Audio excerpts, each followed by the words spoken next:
1, 2, 3, 4, 5. Everybody come along, cause I'm gonna try to explain my painting themes to you, even though I'm still tired and I really don't want to.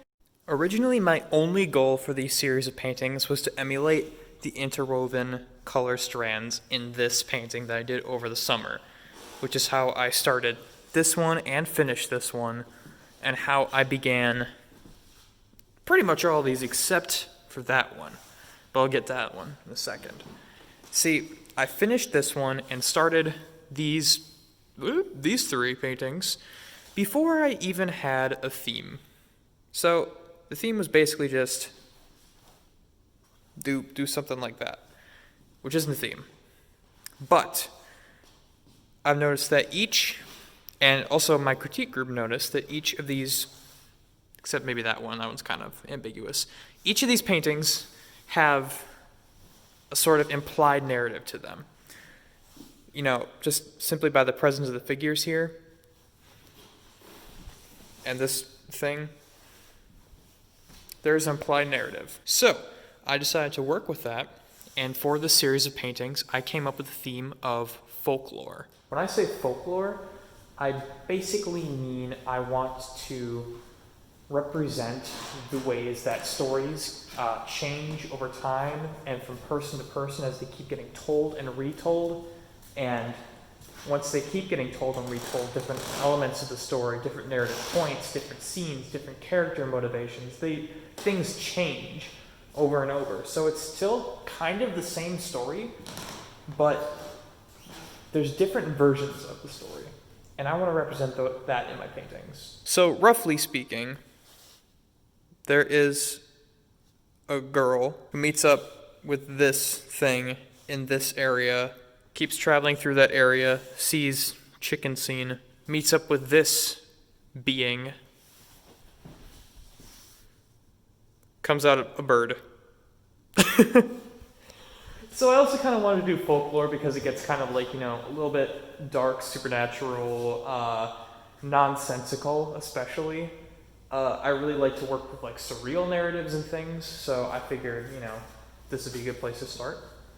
And the surreal narrative is also a product of having all of these compositions planned out, with the exception of this one, ahead of time. So I had to take elements from like this one, which is already finished before I even came up with the theme, and, somehow work all these together to retroactively create some sort of story out of them.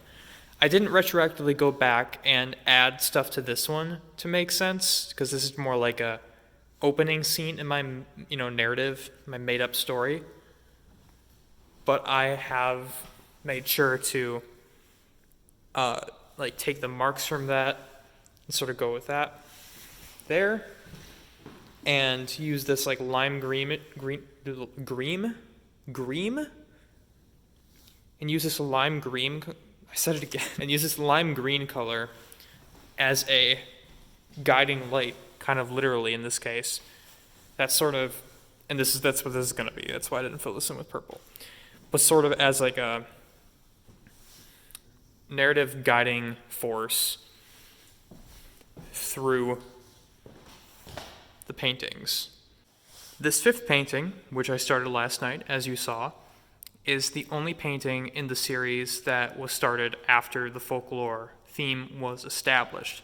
So I have the collage it was based upon, of course, as well as the other four paintings to draw inspiration from to make this like a really good fifth conclusion scene in the story. So the 5 paintings are roughly chronological, but they all represent different scenes from the same story, but different versions of said story. Right now I'm not exactly in the mood to stay in the studio, so I'm not going to do any painting here, but there is one painting that's been unresolved for far too long.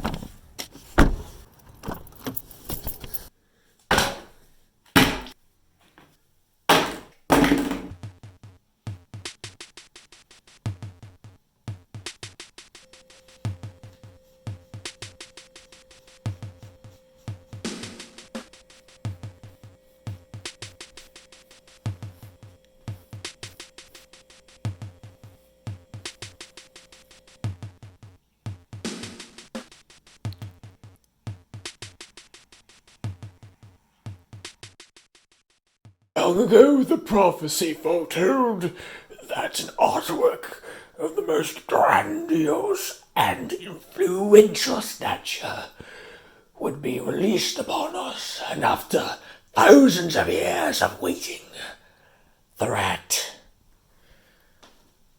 is finally upon us. There she blows. It looks so good in this room, but I promised it to someone else. So right is right.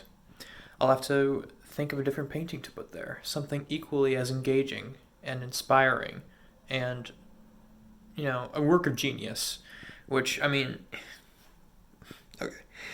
I'll do it. I'll do it. You don't need to be like, okay, I'll do it. It's fine. I'll make another genius work. It's fine. Don't worry about it. I did it here. I painted it, finished it in my room because in the studio, realistically, I was never going to get to it because I have 5 other paintings to make for a grade. So, I just busted out the acrylic paint last night, stayed up till 2 a.m., and finished it up. And I really like it. I like the blue hues. Now I know all of you have been clamoring. You've been saying, Brendan, please give us a channel update. What is going on with this thing? And I'll tell you right now. I'm going to make another YouTube video. I'm going to post it here on the Brendino channel on youtube.com/ whatever combination of numbers and letters appears in the URL. But you won't know that unless you subscribe.